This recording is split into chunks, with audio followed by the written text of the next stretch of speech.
I read the critics that about Becky being rather Hollywood, and I think it's, of course, a woman who was trying to get into a society that wasn't really hers. But there's a different. Hill Woods, in fact, didn't didn't compromise, whereas Becky does compromise. How do you make this difference? A woman who has a price and another woman who is not on sale, if you like. How did you play the two? One who's not going to compromise, one who is going to compromise.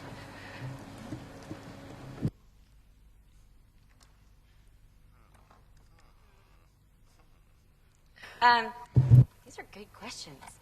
I think, you know, every character that I go into playing, I have to understand where they came from, what were their motivations, what's their background.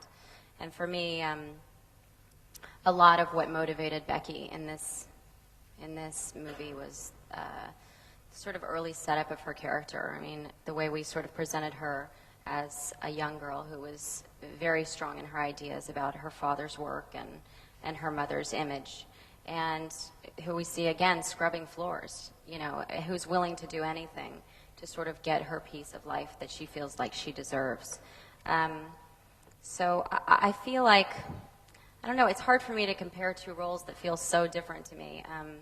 I sort of understand that they both are very ambitious women and are very strong-minded, but I see them as completely different. I mean, I think it would be very impossible to imagine a modern character like an Elle Woods even understanding what it would be like to be born a woman in 1812 or 1800. I think the drastic difference in opportunity and education and social standing is, it's hard to even fathom. I had to read tons of books to just even understand what it was like to be pregnant at the time, where 1 in 3 women died in childbirth. I mean, it's just a vastly different experience to be a woman at that time. So it's hard for me to even compare them. I feel like they came from such different places and have such different motivations just based on basic life experiences.